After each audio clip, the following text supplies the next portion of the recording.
Hoy es 1 de noviembre del año 2025. Vamos a iniciar la reunión de este día con la oración.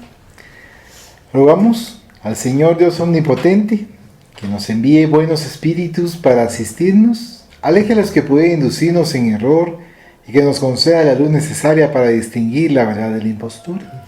Apartada también a los espíritus malévolos, encarnados o desencarnados, que podrían intentar poner la discordia entre nosotros y desviarnos de la caridad y amor al prójimo.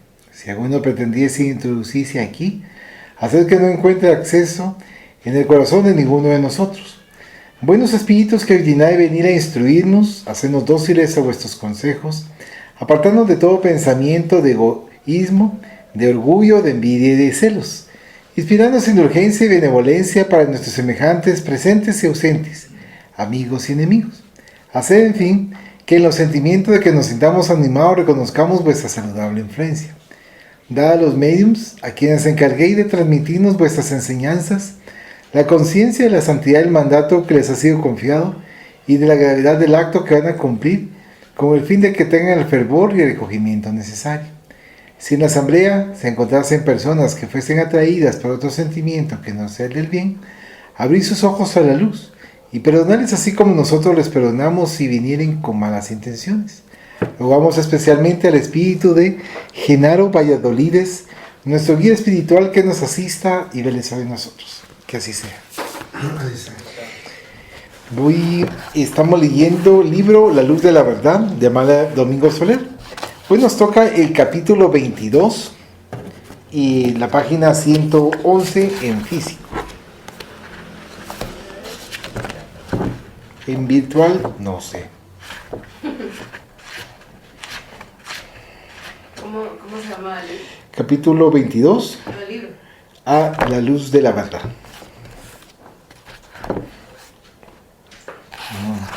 Dice acá, título, Espiritismo. Sí. Dulce y radiante.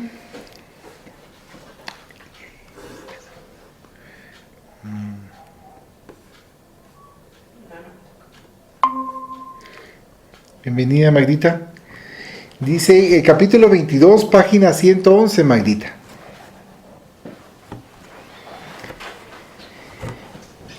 Título, Espiritismo. Dulce y radiante esplendor de un sol que anhelante, espero, alumbrará el mundo entero con su universal amor. De sus rayos el fulgor ya anuncia el tiempo expresado. Ya la verdad se ha demostrado, arrojando un tiempo mismo el error y el fanatismo en la noche del pasado. Cual la matutina aurora que luce en el nuevo día, él es de paz y alegría, santa enseñanza precursora, la luz suave y seductora de su radiante enseñanza, en el horizonte avanza consolando al desdichado, cual un iris proclamado de dulcísima esperanza. Sí, feliz el que creyó en tan gigante creencia y apoyándose en la ciencia, en sus páginas leyó. Feliz quien la voz oyó del que la suma verdad. Porque hoy, en la inmensidad del terror y retroceso, es el espiritismo un beso de Dios a la humanidad. Él, con su evangelio santo y su manantial profundo, nos anuncia un nuevo mundo sin pesares y sin llanto. Por él cesará el quebranto del que abandonado implora la esencia consoladora de su aliento bendecido que consuela al que ha sufrido con su ciencia redentora. Y cuando ya bajó el peso de sus mágicas verdades, proclamen las sociedades la verdad de su progreso, caerán por su propio peso los ídolos que hoy se adoran y las joyas que atesoran fundidas en oro y cobre serán el pan del pobre para sus hijos que lloran. No habrá creencias infaustas, no habrá ricos ni tiranos, y todos serán hermanos, sin diferencia de castas, tierras fértiles y vastas, sin guerras ni imposiciones, pues cuando en los corazones no existen vallas de uno a otro, no habrá tampoco murallas que dividan las naciones. De la tierra en la existencia, solo una familia amada, por fe, la verdad mostrada, como aspiración la ciencia, por ley la santa conciencia que es la que sabe juzgar, la virtud que enseña a amar, sirviendo de hermoso ejemplo el universo por templo y en él a Dios adorar. Tal es el sublime anhelo de la ciencia espiritista, que espera con su conquista hacer de la tierra un cielo. Feliz el que en raudo y vuelo solo por ella ha vivido y de lo alto ha recibido la inspiración que ha buscado.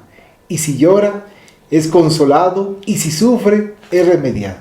Hermanos, en nuestra idea por sepultar el retraso, prosigamos paso a paso nuestra gloriosa tarea, que el mundo en nosotros vea apóstoles de amor, y en el horrible temor de su constante pesar, Él mismo vendrá a buscar un consuelo a su dolor. Esperemos el soñado día, naciente y bendito, buscando en el infinito la redención de nuestro pasado. No desandemos lo andado, practiquemos la moral devolviendo bien por mal, para que de una a otra esfera ondee la hermosa bandera del amor universal. Este es del título Espiritismo. ¿Alguien que quiera hacer algún comentario? ¿Usted quiere hacer un comentario, querida Magdita?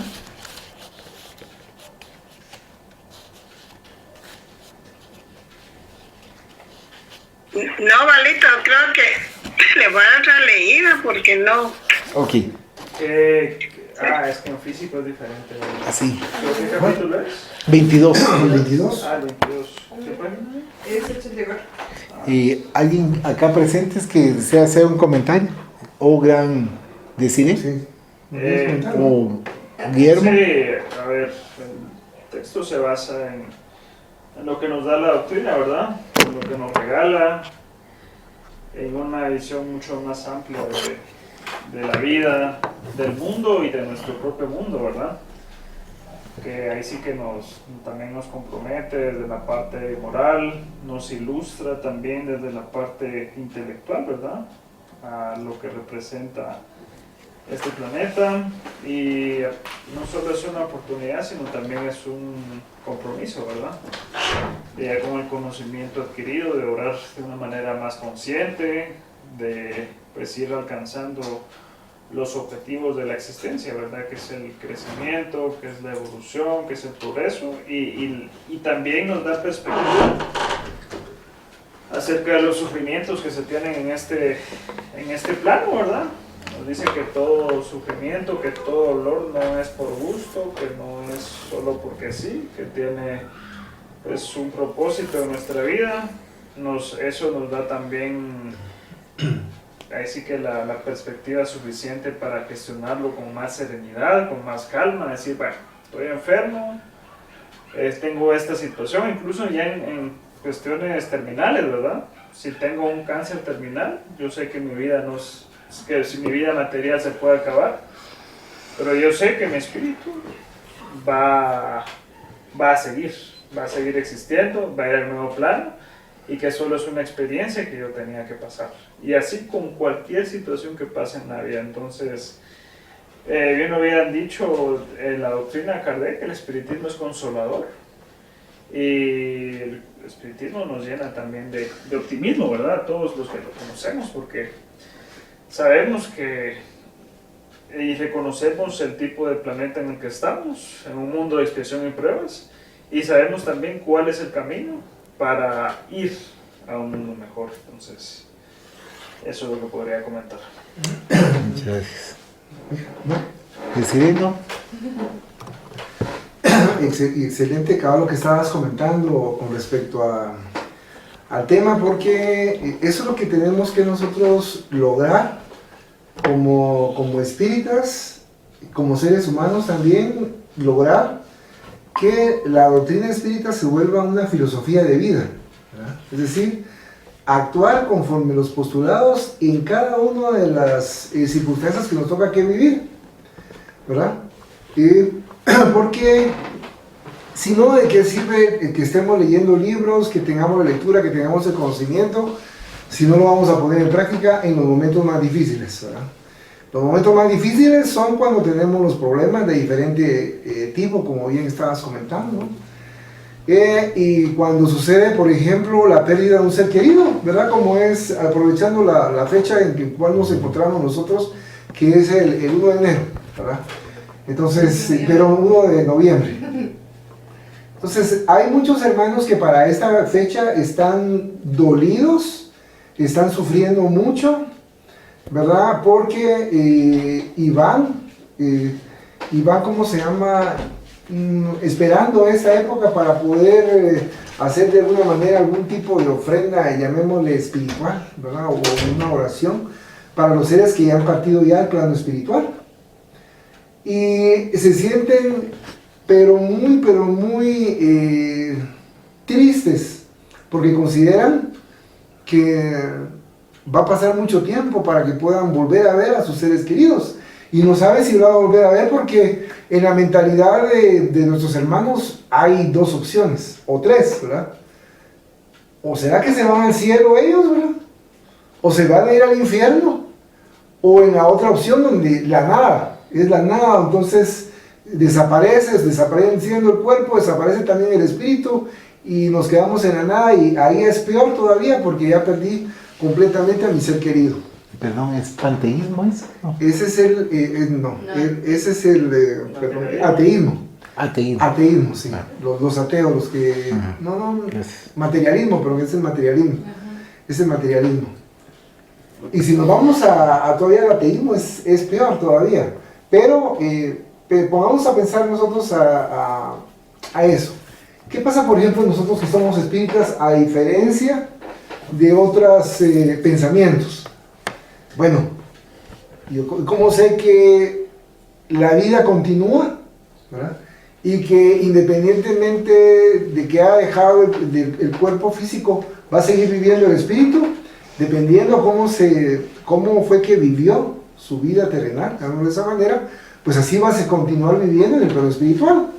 Entonces, el plano espiritual va a tener tareas, probablemente, o va a tener trabajo que realizar, si es que ya está un poquito suficientemente maduro, llamémosle así, maduro, para seguir y saber que es necesario trabajar, ¿verdad?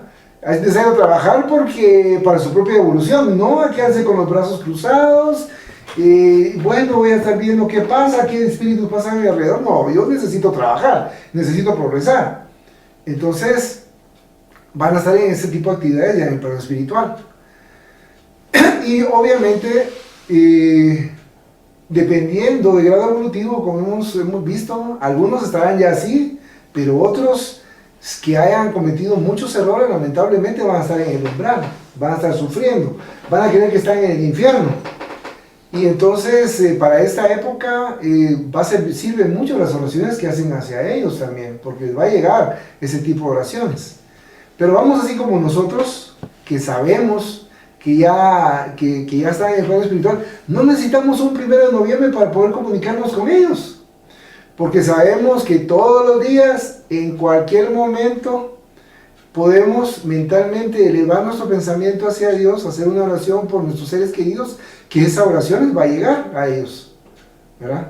Entonces, no estamos esperando el 1 de noviembre para que nos vengan a visitar, porque sabemos que nos visitan, dependiendo obviamente del permiso que tengan ellos, en nuestros hogares, ¿verdad? Creemos nosotros que estamos en el hogar y que solo estamos, ahorita 5, por ejemplo. ¿Solo estamos 5? No, porque están también los protectores de cada uno de nosotros. Imaginemos que hayan 2 por cada uno, ya somos 15.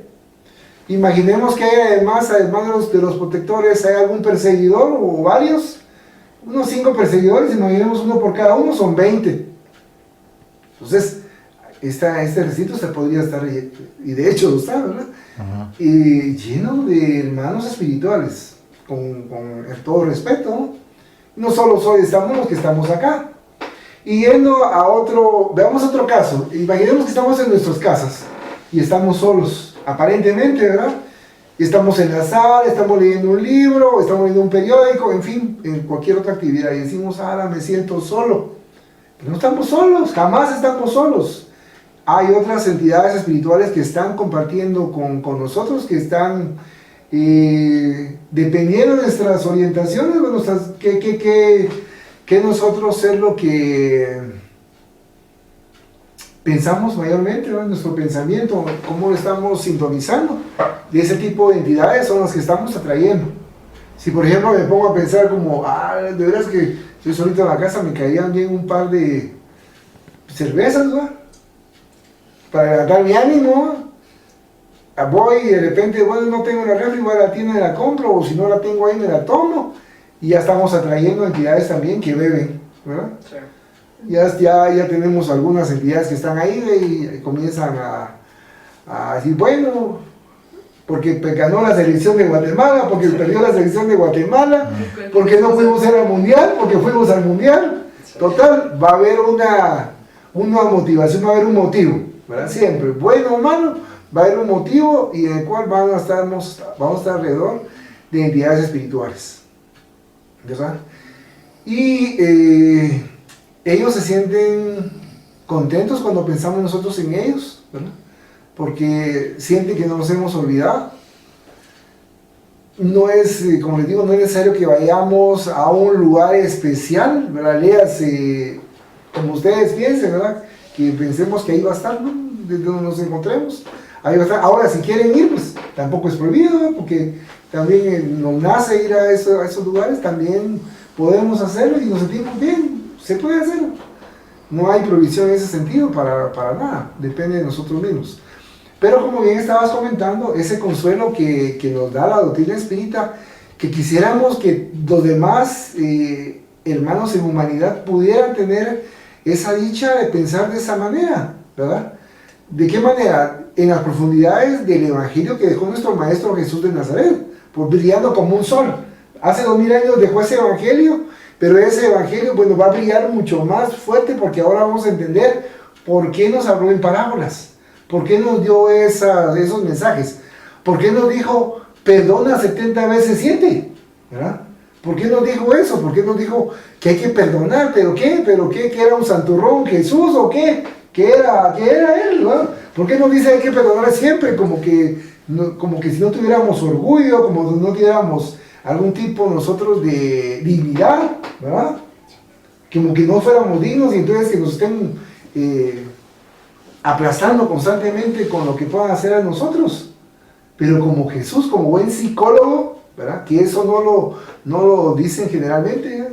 Esa faceta de Jesús como buen psicólogo, como buen sociólogo, que es, nos conocía y nos decía, bueno, si ellos no perdonan, va a haber una cuestión de círculo de se van a ofender, se venga, va a haber la venganza, y no va a haber un...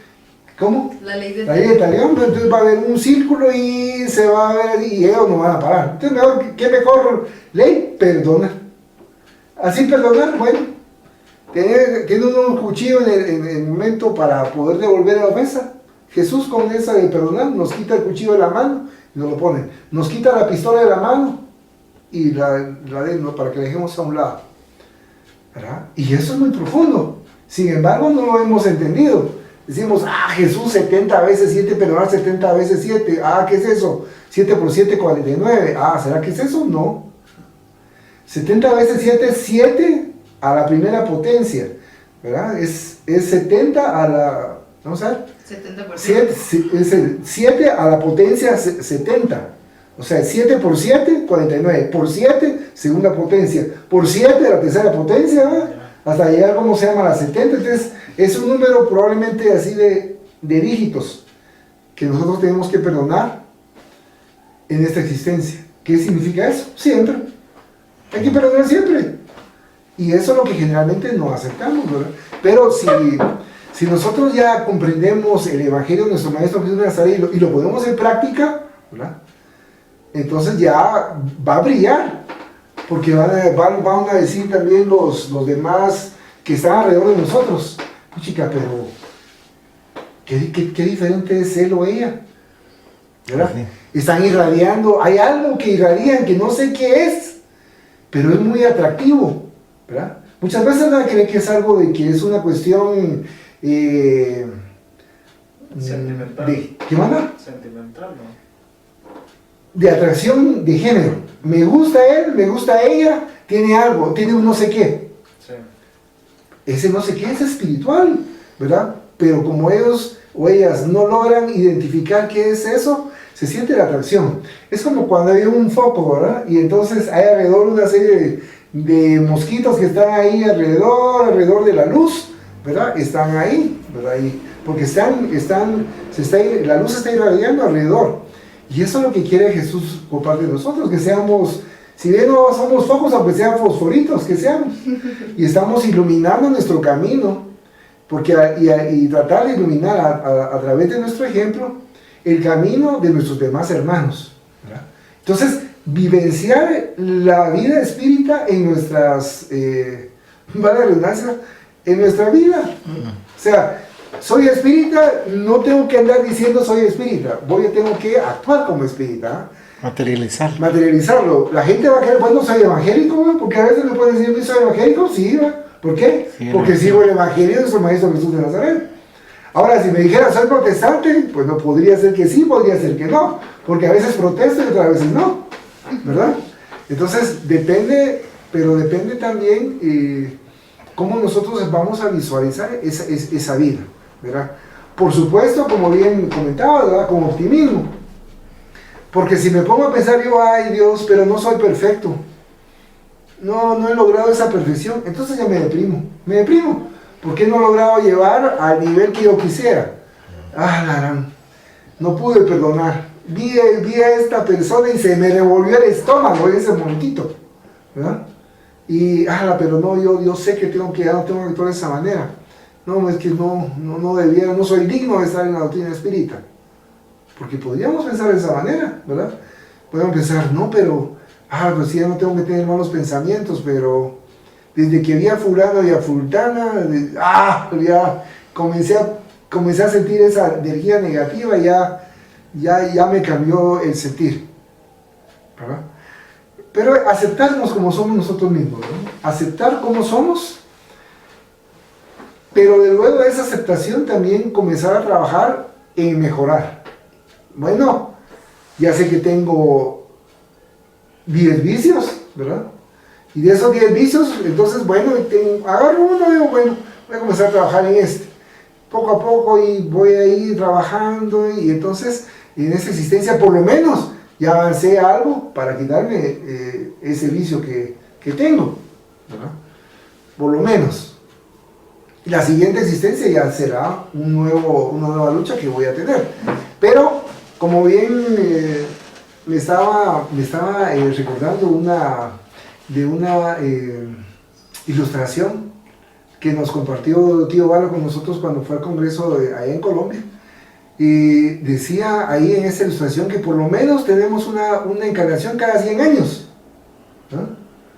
Por lo menos una cada 100 años. Entonces, si yo me quiero mejorar y quiero mejorar como estoy, ¿por qué voy a esperar 100 años más? Y si en la siguiente vida no me topo con la doctrina espírita, sino con otra y voy a fallar, son 100 años. Son 100 años que uno dirá, bueno, se pasan. Pero en 10 vidas son 1000 años. Y si en 10 vidas dije yo, no, me voy a entender igual, en 1000 años no avancé nada, ¿verdad? Así de fácil. Pasaron 1000 años y en 1000 años yo no hice absolutamente nada, porque no tuve la actitud y la decisión de mejorar. Y puede ser que me haya estancado durante esos 1000 años. Fácil, 10 vidas. Se dicen 1000 años, pero serían, imagínense, 10 vidas, ¿verdad? Que no es mucho.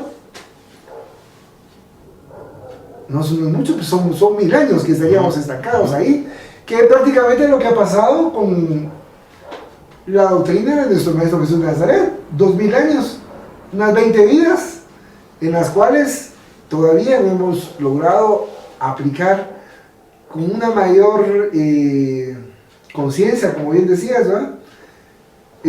Las palabras de nuestro Maestro Jesús de Nazaret en nuestras vidas. Obviamente ya hemos tenido algún tipo de merecimiento, por eso tenemos contacto con la doctrina espírita.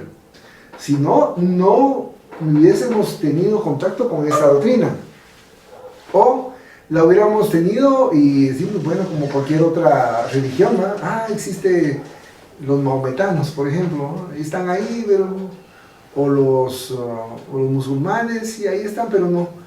Pero ya tener contacto y tener conocimiento de la doctrina espírita ya es de alguna manera un merecimiento, que por algo es que lo tenemos. O sea, probablemente hemos luchado con nosotros mismos en otras asistencias para mejorarlos, y entonces ya tenemos acceso ahora en esa asistencia a la doctrina espírita, ¿verdad? No por eso significa que somos superiores a los demás, no. Eso significa que hemos estado trabajando algo en nosotros, que por ello hemos sido ya merecedores de tener, bueno, realmente quieres mejorar, va, aquí está la doctrina espírita. Entonces, por eso nos decía la lectura, que es un sol. Ojalá va a llegar el momento en que esta doctrina espírita ilumine a una gran cantidad de hermanos espirituales, lo que comentábamos, que casi no hay adeptos aquí en Guatemala. Pero va a llegar un momento en el cual se va a necesitar ese tipo de conocimiento, ¿verdad? Por lo menos para ir profundizando más, cuando ya el ser humano ya esté preparado a que no se puede quedar solo con las formas, ¿verdad? No solo con, bueno, ya llegué al culto, imaginemos, ¿no? O llegué a misa y ya me siento satisfecho, ¿verdad? Cuando ya sintamos que no estamos satisfechos y que no nos llena por completo eso, y que no estamos cumpliendo con ello, con todo el respeto que me merecen las religiones, ¿verdad? Que ya no me siento a gusto con solo levantar la mano, que ya no siento a gusto solo con irme a confesar, porque sé que ya hay algo más, y tiene que haber una justicia mucho más profunda que eso. Cuando ya doy ese salto, entonces ya, como dice aquella refrán, ¿verdad? Cuando el estudiante está preparado, el maestro llega. Entonces, así sí llega, también sucede también con la doctrina espírita, ¿no? ¿Qué es lo que tenemos que tener presentes? Solamente. Muchas gracias. Pues en base a lo que se estaba platicando acá del espiritismo, es así a nivel global, como han estado ustedes comentando. Vamos a continuar con el capítulo 23 de la página 113. La viajera de los siglos se titula. La hora del anochecer es indudablemente la más favorable a los recuerdos. Cuando se apaga la luz del día, antes que la noche, tiende sus negras alas bordadas de estrellas, reina durante algún tiempo según las estaciones y la latitud que ocupamos en la Tierra. Esa claridad vaga, indecisa, dudosa, que llamamos crepúsculo vespertino, se suspenden entonces generalmente todos los trabajos domésticos, se reúne la familia diseminada, se habla de los ausentes en lejanas tierras, de los muertos sepultados en marmorca tumba o en humilde fosa. Se forman planes para el día siguiente que a veces suelen hacerse extensivos para el porvenir, etc. De mí puedo decir que en esos breves momentos me halaga la soledad, en la cual preparo en mi mente el trabajo intelectual para el día venidero, o me entrego a los recuerdos del pasado, en cuyos capítulos conviene leer muy a menudo para apreciar en todo su valor la vida del presente. Era esa hora en que las estrellas comienzan a fulgurar cuando me senté un día junto al balcón de mi gabinete, a pesar de hallarme en perfecto estado de vigilia. Desaparecieron de mi vista las casas que a regular distancia estaba contemplando distraídamente, viendo en lugar de ellas una inmensa llanura iluminada por los últimos rayos del sol en su ocaso. En el suelo cubierto de arena blanquecina no brotaban ninguna florecilla silvestre, ni naciente hierbecilla interrumpía la monotonía de aquel extenso arenal. En el cielo no se dibujaba la copa de ningún árbol, ni la veleta de ninguna torre lejana. Mi espíritu, sorprendido a causa de semejante mutación, miraba atentamente aquel desierto, preguntándose qué significado podría tener un cambio tan maravilloso, y cuando con más atención miraba las rojizas nubecillas que trazaban en el horizonte extrañas figuras, vi adelantarse hacia mí la figura de una matrona caminando con suma lentitud. Iba envuelta en una especie de túnica cenicienta, de luenga cola y mangas flotantes. Su rostro era hermosísimo. De sus ojos brotaban abundantes lágrimas que resbalaban por sus mejillas sin que la aflicción contrajera sus facciones. En su boca se dibujaba la sonrisa divina que ilumina el semblante de los mártires. Al llegar cerca de mí, se detuvo y entonces vi, con su diestra, oprimía un gran libro contra su pecho, mientras que en la otra mano llevaba un ramo de flores secas cuyas hojas iban cayendo al suelo lentamente.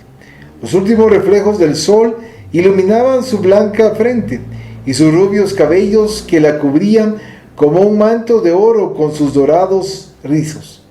Flotaban suavemente al leve soplo de la brisa, nada más bello que aquella melancólica aparición a la vez tan triste y tan hermosa. Miraba con asombro aquella figura simbólica que parecía querer hablarme. No era ilusión de mis sentidos, porque yo estaba perfectamente despierta. ¿Qué me quería decir? Interrogué con la mirada y con el pensamiento, preguntándole quién era. La aparición permaneció muda, pero sobre su cabeza aparecieron 4 letras luminosas, la fe, que muy pronto desaparecieron para ser reemplazadas por estas otras, adiós. La hermosa matrona se alejó lentamente y mientras se alejaba, vi dibujarse en el horizonte las altas cúpulas de gigantescas catedrales, por entre cuyas torres se levantaban columnas de humo y montañas de fuego. Al desaparecer la fe, hundiéronse las basílicas, se apagó el incendio y volví a ver las humildes casas de la Plaza del Sol y brillar en el cielo un sinnúmero de estrellas. La fe religiosa, la primera de las 3 virtudes llamadas teologales, que consiste en creer todo lo que la Iglesia establece como revelado por Dios, se había desvanecido, dejando en pos de sí las cenizas de un culto que sólo ella podía perpetuar sobre la tierra. Es la viajera de los siglos que huye cuando la razón fija en ella su investigadora mirada. Es el fuego fatuo que brilla en la noche de la ignorancia y se apaga a los primeros albores de la ciencia. Porque de la ciencia la humanidad terrestre no ha vislumbrado aún sino los primeros resplandores, y no obstante, ha bastado para que la fe se hundiese en los abismos. 2 o 3 días después de lo que acabo de referir, vino a verme una señora acompañada de una elegante joven que, sin saber por qué, me pareció una oveja descarriada del redil del catolicismo. Pronto comprendí que no me había equivocado. Por su conversación conocí que no había leído más libros que el de misa y el año cristiano, y que sin embargo sus creencias se bamboleaban, próximas a desplomarse a los embates de la reflexión y de la duda. Aquel espíritu levantaba por primera vez su vuelo. No sé cómo, en el curso de la conversación, vinimos a hablar de los fusilamientos por delitos políticos y de sus terribles consecuencias para pobres familias de los rebeldes. Al tocar este punto, dijo la joven con voz apasionada y vibrante: «Ah, eso es horrible. Es necesario verlo para comprenderlo. Yo lo comprendo porque he visto lo que se sufre. Mi padre tuvo una vez que mandar el cuadro que había de fusilar a unos oficiales sublevados y nunca olvidaré aquel día. Estaba mi padre enfermo, muy enfermo, pero no podía excusarse de mandar la fuerza por no hacerse sospechoso en un tiempo de odios y rencores encarnizados. Yo le vi llorar como un niño. Salió de casa diciéndonos a mi madre y a mis hermanos: iros a la iglesia y pedirle a la Virgen del Carmen, que es tan milagrosa, que haga un milagro consiguiendo el indulto de esos infelices. Entonces le manifesté que varias hijas de María estaban haciendo una novena a aquella Virgen para conseguir su intercesión a favor de aquellos desdichados, y dominada por la más profunda convicción, abrigando la más dulce y consoladora esperanza, me fui con mi familia a la iglesia, donde encontré a mis compañeras. Todas nos arrodillamos delante de la imagen y comenzamos a rezar el rosario con la mayor devoción. Ya llevábamos rezadas 2 partes cuando hizo temblar el templo la primera descarga de la fuerza que mi padre mandaba. Yo no sé lo que sentí.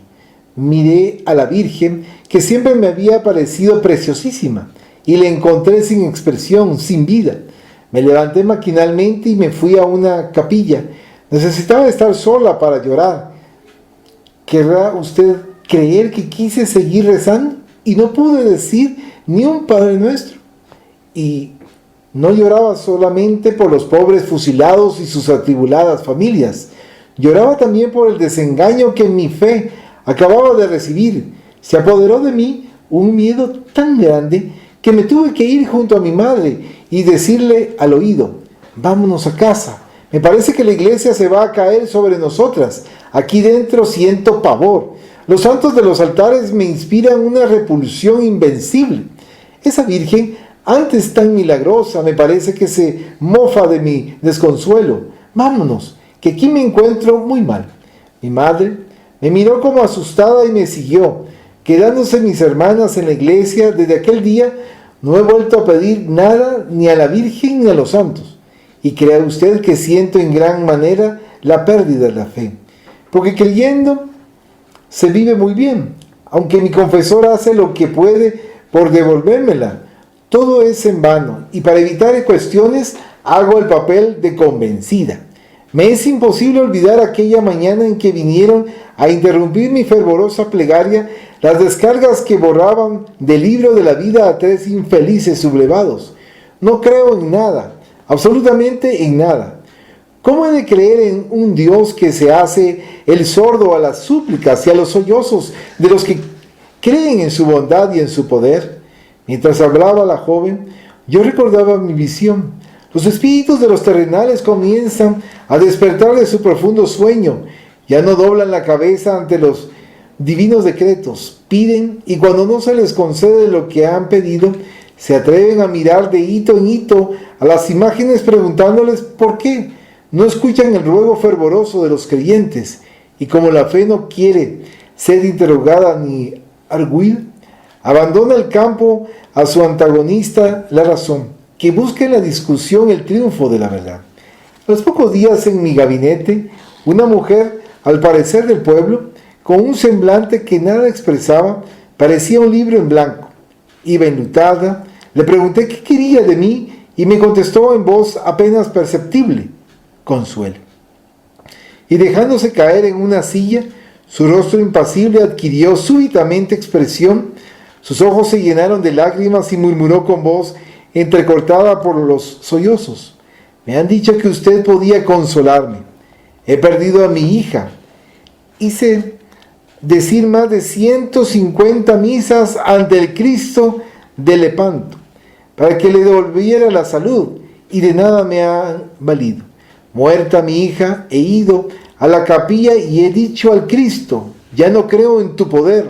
Estoy desengañada de todo, porque de nada me han servido las misas, ni las ofrendas, ni los martirios que he dado a mi cuerpo para salvar la vida de mi hija que era la única alegría en este mundo, que ha dejado 3 niños huérfanos y un marido inconsolable. Estoy loca de desesperación, viendo que tantos ruegos no han sido escuchados. Parece mentira que Dios no escuche el ruego de una pobre madre. Oh, esto no es creíble. Y si hay Dios, ¿cómo es insensible a mi dolor? Si será verdad lo que me dice mi yerno.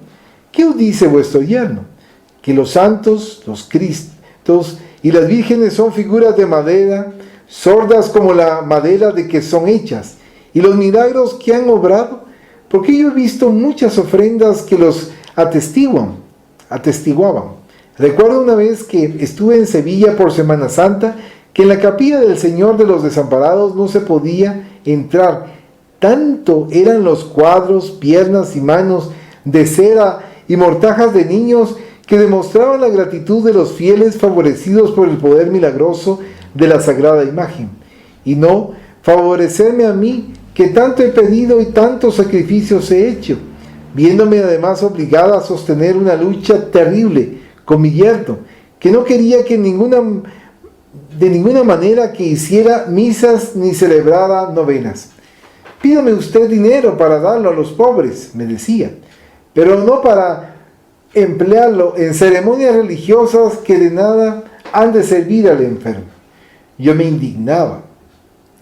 Le llamaba ateo, hereje, renegado, qué sé yo lo que le llamaba. Pero al ver que mi hija ha muerto, ha caído la venda de mis ojos y nada creo. Un Dios que no escucha el ruego de una madre desesperada. ¿Qué podrá esperarse de él?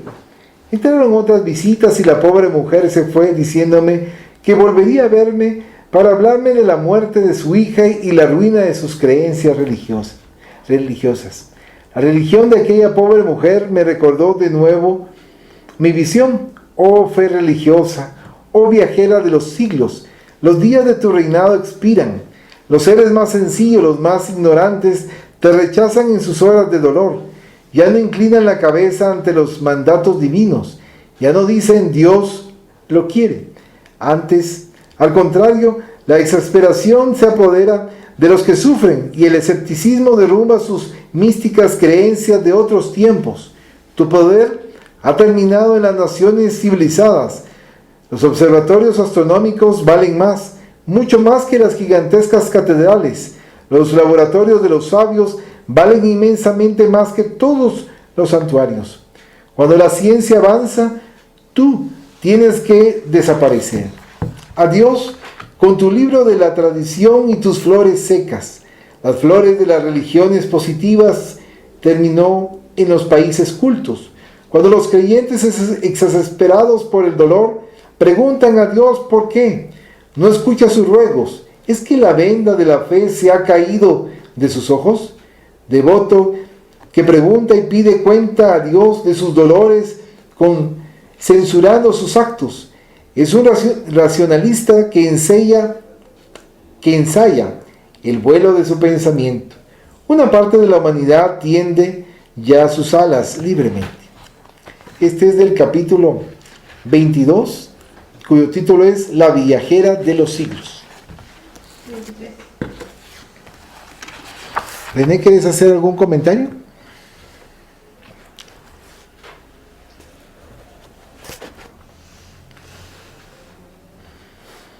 Solo me pareció interesante de cómo se generaban las letras, o sea, cómo se pueden materializar letras.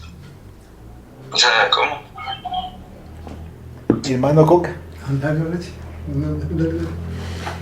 Pues la materialización de las letras puede ser en un momento dado de diferente manera, porque es como cuando nosotros cerramos nuestros ojos e imaginémonos cómo le van dando cierta vida, ciertas palabras, ciertos elementos para que nosotros las entendamos. Por ejemplo, hace 31 años atrás me recuerdo que estaba leyendo un libro espírita y escuché un ruido en un mueble. Creo que fue en la alacena, pero fue interno en la madera. ¡Trac! Vi la letra, vi el rótulo Poltergeist y vi cómo se escribía en inglés. Y te lo busqué en el diccionario en inglés y decía Poltergeist, espíritu golpeador.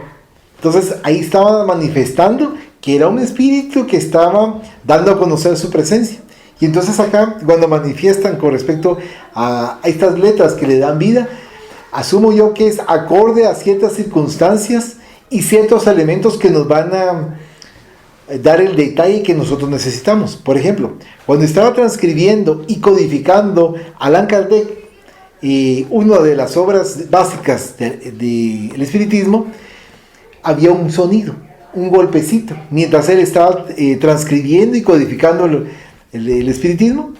Y en una reunión formal, en una reunión grave, el espíritu de verdad manifestaba ciertos elementos, ciertas palabras que tenía que cambiar, porque si no, cambiaba el concepto del estudio que se iba a tener con respecto a la doctrina. Entonces, considero que acá nos están dando a conocer ciertas palabras para que nosotros en su momento le demos vida, en su momento las entendamos, o pueden manifestarse de alguna manera para que impacten nuestra vida, querido René.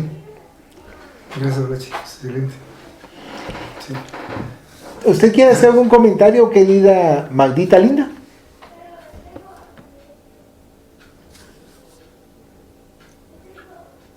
Sí, entiendo que están hablando de la fe. Creo que la fe la estaban poniendo en las imágenes. Sí, Por eso, sí. que todo lo que piden, pues tal vez a algunos se les concede y a ¿no? Entonces lo que pienso es que lo que tiene que pasar, aunque que hagan, eso no pasa, pues tiene que, ahí sí que es la voluntad de Dios, quienes van a sanar, quienes no, quienes van a sufrir, quienes no, pero la fe la debemos de tener siempre en Dios y presente, y ahí sí que se haga su voluntad. Entonces eso creo que lo que pasó ahí, por eso es que estas personas pues se sentían ¿cómo le dije? Que no se cumplió lo que ellas querían, pero así que hay que pensar que la fe se da. Todos tenemos que tener fe, pero algunas veces se va a dar lo que queremos y otras veces no. Eso es lo que pienso, Valita. Muchas gracias, querida Magdita. De hecho, lo que usted acaba de comentar con respecto a la fe, porque nosotros queremos que lo que pedimos de inmediato, o en el instante, o a una distancia muy corta, se realice. Pero también nosotros, a través de la doctrina espírita, sabemos que podemos pedir y se nos dará acorde al merecimiento, acorde a las necesidades, acorde a incluso a dádivas, cuando aún no somos merecedores de que tenemos que tener algo, pero Dios dice, bueno, ojalá que este regalo que les vamos a brindar, si lo valoren, lo cuiden y lo utilicen. Pero cuando no se cuida, no se utiliza, entonces posteriormente hay una serie de pruebas muy fuertes en las cuales que tenemos que atravesar.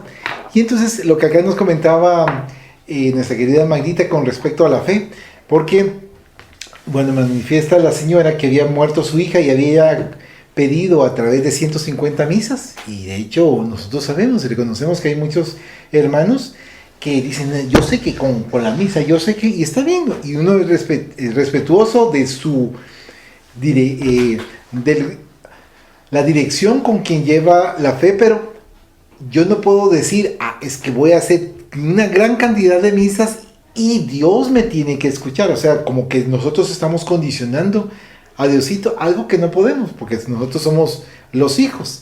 Y también, en su momento nosotros hemos leído en algunos libros espíritas que se manifiesta que ciertos hijos van a estar poco tiempo para ellos y los padres ser su prueba, y también los mismos hijos.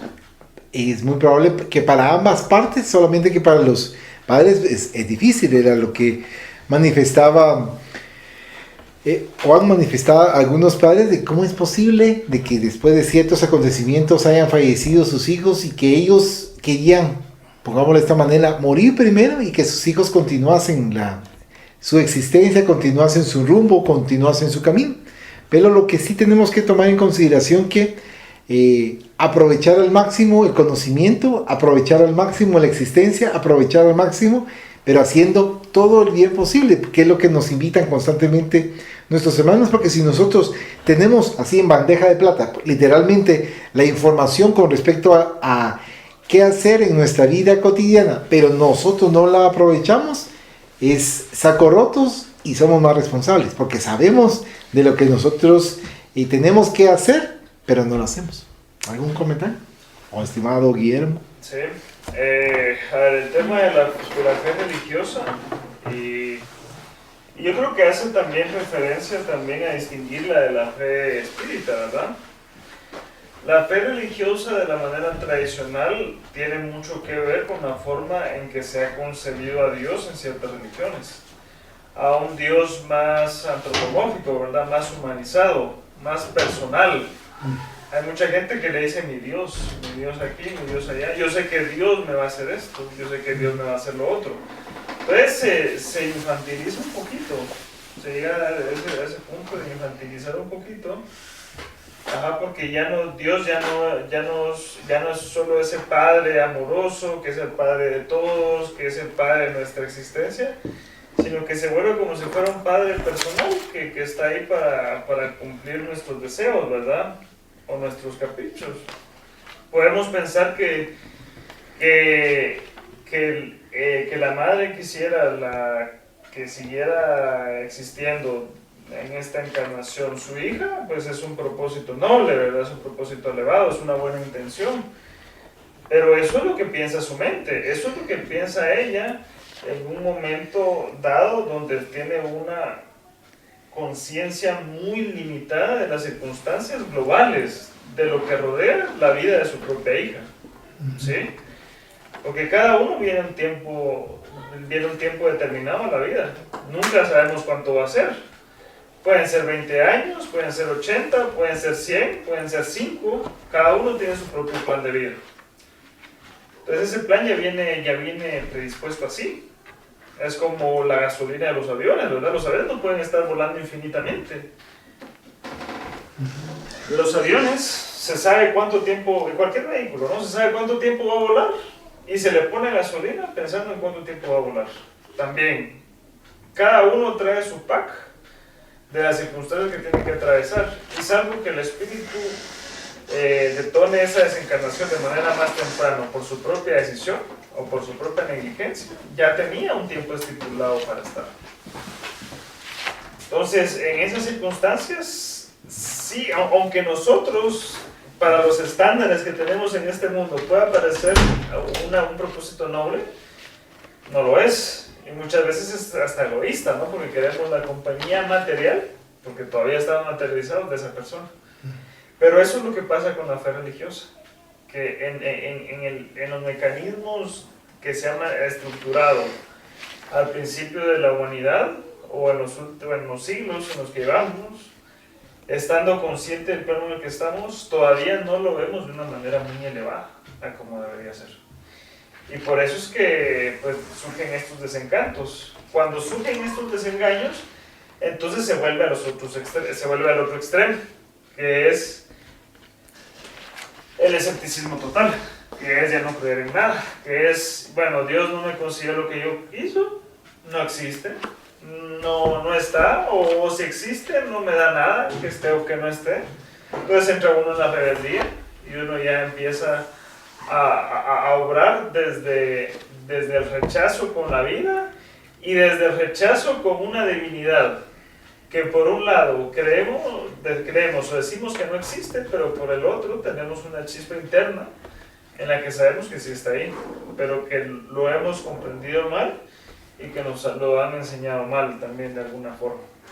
Entonces, eso pues va a desaparecer, la visión conforme va evolucionando el planeta, también la visión de la espiritualidad o de la divinidad evoluciona con ello, ¿verdad? Nuestra conciencia crece, vamos viviendo muchas experiencias y vamos comprendiendo mejor de qué se trata esto, ¿verdad? ¿Qué es realmente Dios? ¿Cuáles son sus atributos?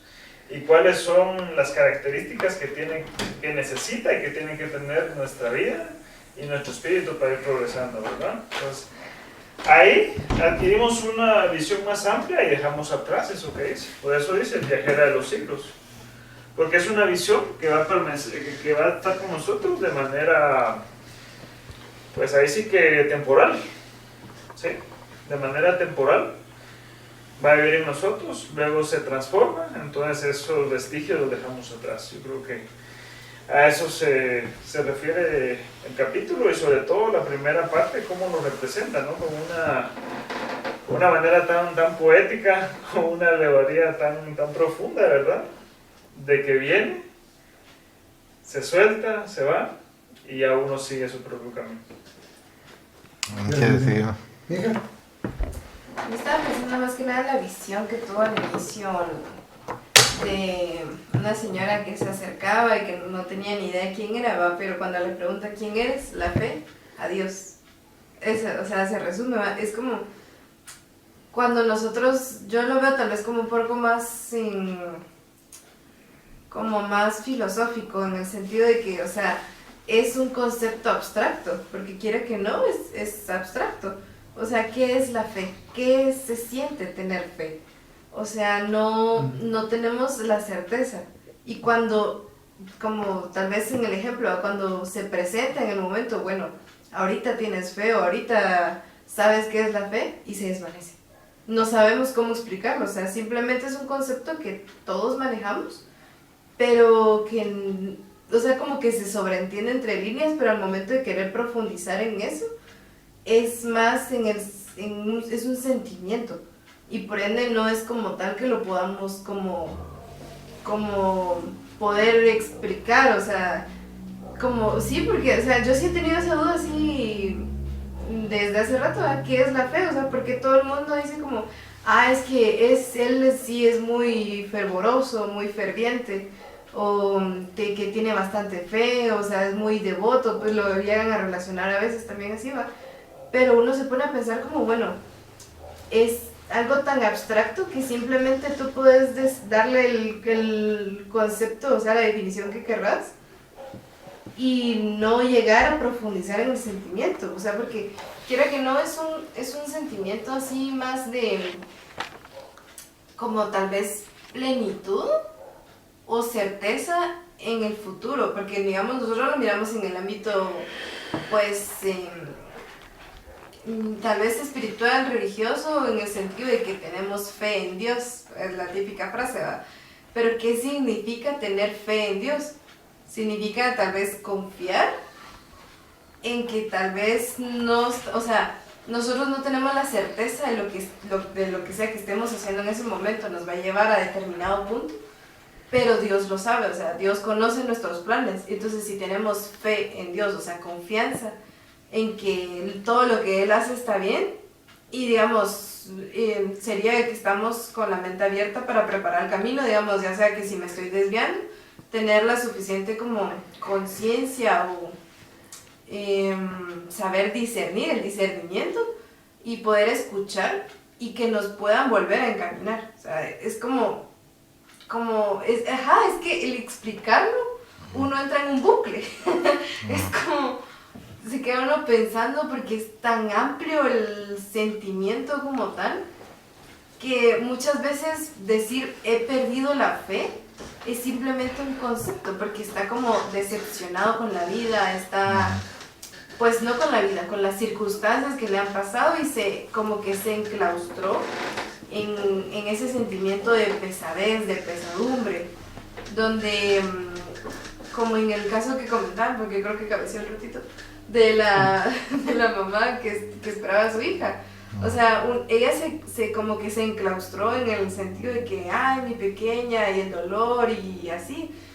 Pero, y de hecho cabal es súper acorde a la fecha también de la celebración del día de hoy, ¿no? Porque mucha gente espera literal 365 días para poder sentir ese sentimiento, o sea, valga la redundancia, va a sentir el sentimiento de que su familiar está cerca, porque está en su mente, o sea, está tan enclaustrado en el dolor de que simplemente hay un solo día de liberación.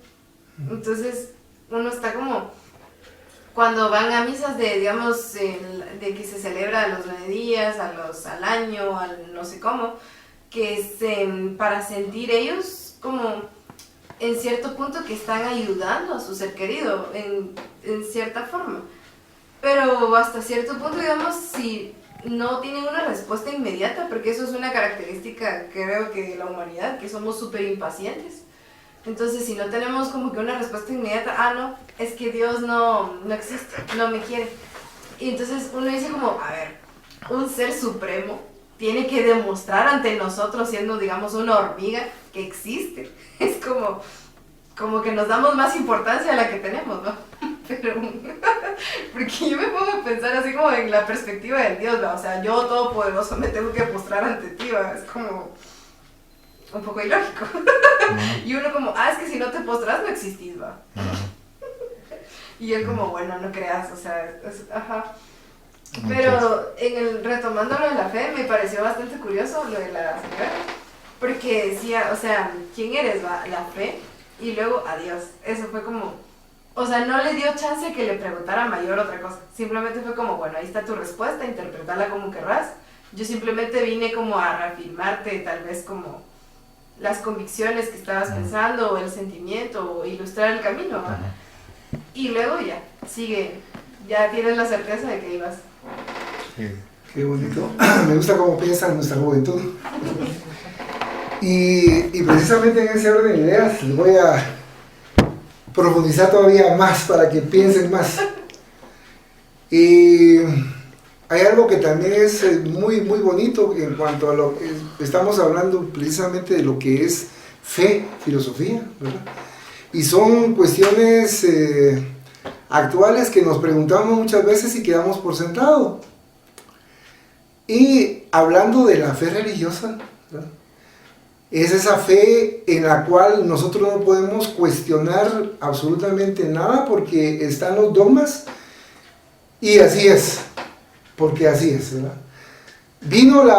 Se dio la creación, ¿verdad? Se creó al primer hombre. Del hombre sacado de la costilla sacaron a la primer mujer, ¿verdad? Llamémoslo de esa manera, ¿no? Ese es un dogma, ¿verdad? Y de ahí comenzamos nosotros como especie, ¿verdad? Entonces vino Eva y le dio la manzana a Adán y de ahí es el pecado original. Y nosotros venimos y por eso que se realizó, todos los demás somos pecadores, ¿verdad? Entonces viene después nuestra lógica, ¿verdad? Bueno, ese no, pero ¿y pecador por qué de alguien que hizo eso hace miles de años? ¿Por qué voy a ser yo responsable de lo que hizo alguien hace miles de años? ¿Verdad? Ahí viene la fe. Estamos hablando de fe, en confianza. Entonces, la fe de dogmas, bueno, yo digo, otra concepción que nos dice que sembraron un arbolito y de ese arbolito cayó un fruto. Y de ese fruto nació un ser humano, ¿verdad? Y ese ser humano entonces ya que se dio el primer hombre. Como los maíz.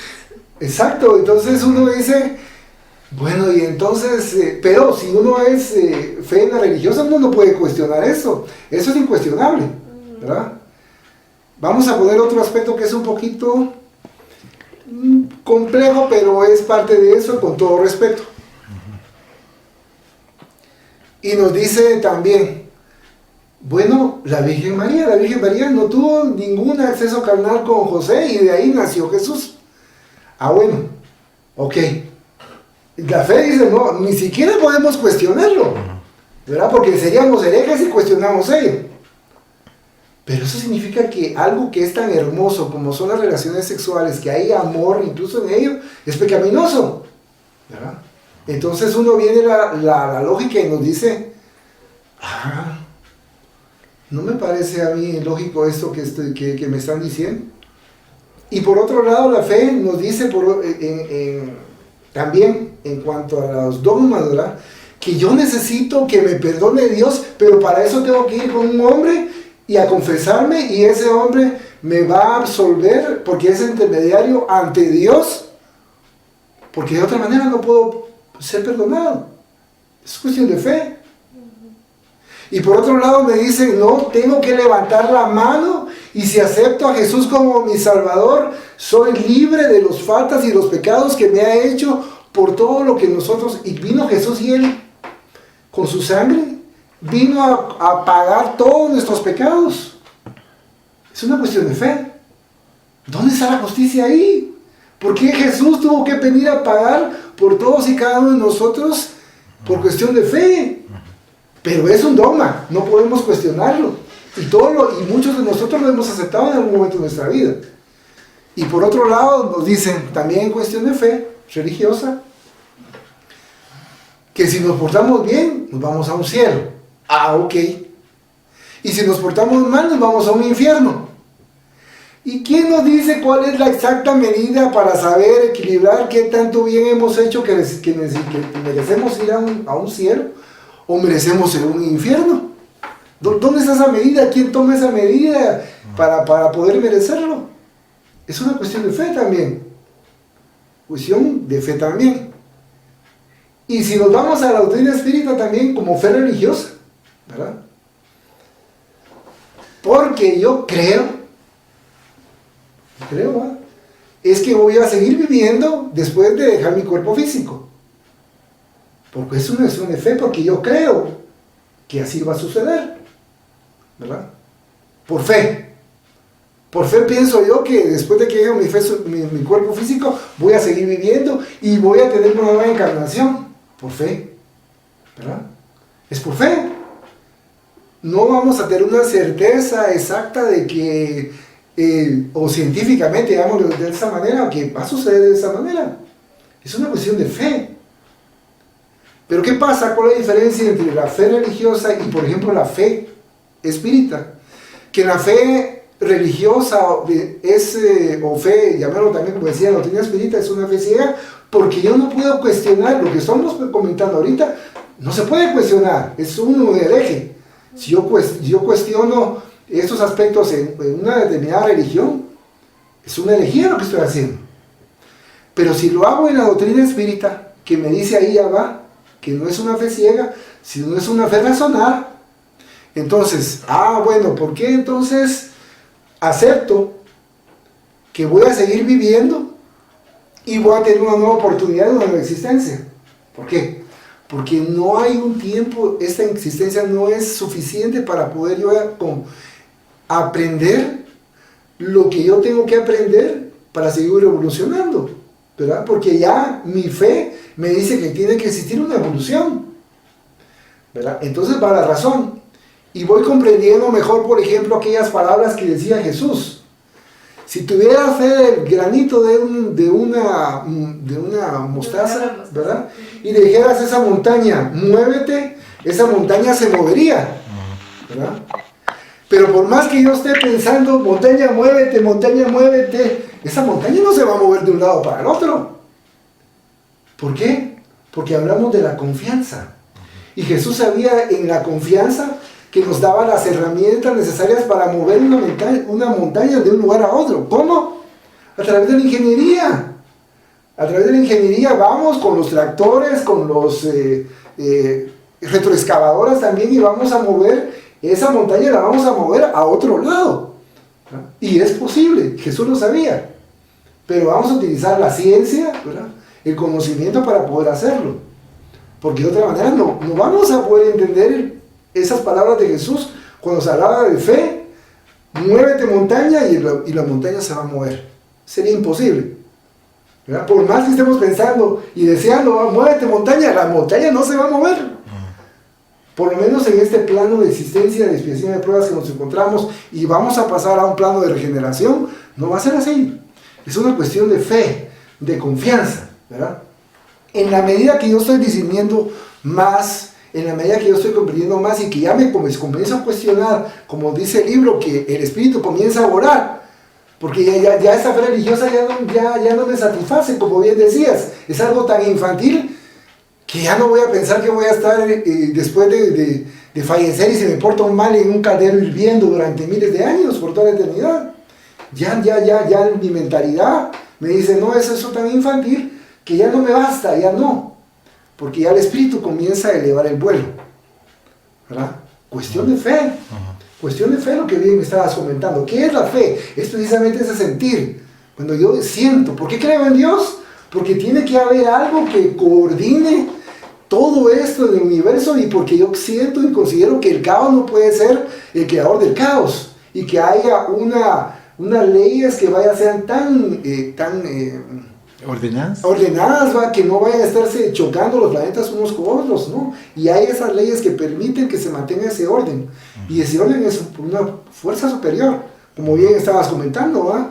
No precisamente por un Dios con forma humana, es una energía tremenda y enorme que se va produciendo, pero esa es una cuestión de fe que ya vamos teniendo nosotros conforme vamos evolucionando y comprendiendo a Dios de esa manera. Por eso me encantó cuando los estaba escuchando hablar ustedes, ¿verdad? También como juventud, ¿verdad? Que es algo que ya estamos despegando nuestro espíritu, porque ya se cansó de las formas que les estaba comentando, de decir, bueno, es suficiente con que yo vaya a misa, es suficiente con que vaya al culto. No, es una transformación profunda de fe en mi propia existencia, en mi propia vida. ¿Qué es lo que me va a hacer a mí pasar de un nivel a otro? Aunque pueda ser de forma anónima, como decía Jesús, ¿verdad? O sea, toma tu cruz y sígueme, decía Jesús. Por algo decía, ahora decimos, bueno, Ahora ya entiendo por qué decía Jesús, toma tu cruz los problemas que tenemos que tener cada uno de nosotros, ¿verdad? Pero si no tengo fe, ¿verdad? No tengo confianza en Dios, voy a estar, como bien decías, ay Dios, se murieron mi hijo y ahora nunca voy a poder verlo. No, se murió mi hija y ahora nunca voy a poder estar con ella. Dios, voy a ser tan desdichado, voy a ser tan desdichada. Entonces la doctrina espírita es un consuelo, porque me dice, no, pero si lo vas a ver y Él está contigo y está todos los días cuando le den permiso a la par tuya, va a estar en tu cuarto, va a estar en tu casa, va a estar en la sala, va a estar en tu comedor ahí a la par tuya. Ese es un gran consuelo que nos da la fe razonada, ¿verdad? Porque también podrías decir yo, bueno, no lo acepto, como decía Kardec, ¿verdad? Es más vale no aceptar 10 verdades que aceptar una sola mentira. Y estamos en nuestro derecho, ¿verdad? Estamos en todo el derecho como librepensadores que somos en cuanto a esa percepción que tenemos, ¿verdad? De la espiritualidad, de nuestra fe, de nuestra convicción, ¿verdad? ¿Y qué nos lo va a dar todavía más esto? El estudio. Mientras más estudiemos, mientras más damos ese sentimiento del estudio en nuestro cerebro para nuestro corazón, llamémoslo de esa manera, y vayamos conjugándolo y vayamos analizando todo eso, la fe va a ir creciendo en nosotros, ¿verdad? Sin necesidad de que haya intermediarios, porque no es necesario un intermediario para poder comunicarnos con Dios. Solamente. De hecho, me gustaría agregar un comentario, que justamente la mayoría de las personas que conozco, así, de contemporáneas en edades, ¿no? Casi nadie practica la religión hacia full, o sea, la siguen por costumbre de los papás, pero no porque ellos crean realmente en esas religiones, independientemente de cualquier religión de que se trate. Simplemente es como, ay, ¿de qué religión sos? Pues yo no sé, pero mis papás esto y yo sigo eso, me dicen algunos, ¿verdad? Entonces, como, o sea, ya la mayoría simplemente lo mira como, es que son rituales, son nada más que nada como procedimientos que hay que seguir en determinado momento por costumbre, pero no porque crean realmente que tiene un efecto en sus vidas. Entonces eso es justo también lo que me parece curioso, porque ahorita estamos como tal vez rompiendo un poco, tal vez como el tradicionalismo, para como ir quitándonos poco a poco la venda, porque quiera que no te hablo de un montón de gente, o sea, es como tal vez de una generación. Y el problema está en que se están quitando el vendaje, pero no, como que no intentan profundizar. O sea, porque se quedan simplemente como en el stand-by, o sea, en la línea de que, bueno, o sea, no lo sigo, pero tampoco me interesa profundizar. Entonces no están como, o sea, yo por lo menos no he percibido como mayor interés en leer, en estudiar a fondo o algo así. Simplemente es como, no, o sea, si ellos quieren creerlo, lo creen. Yo tengo eso así como respaldo, digamos, como plan B, pero no como que sea su principal intención. Muchas gracias a André. Bueno, agradecemos a cada uno los comentarios de esta primera fase en la cual nos pusimos a analizar estos capítulos que nos hicieron reflexionar y nos van a seguir reflexionando, y también gracias a cada uno por sus comentarios que nos enriquecen y nos ayudan para recapacitar. Ahora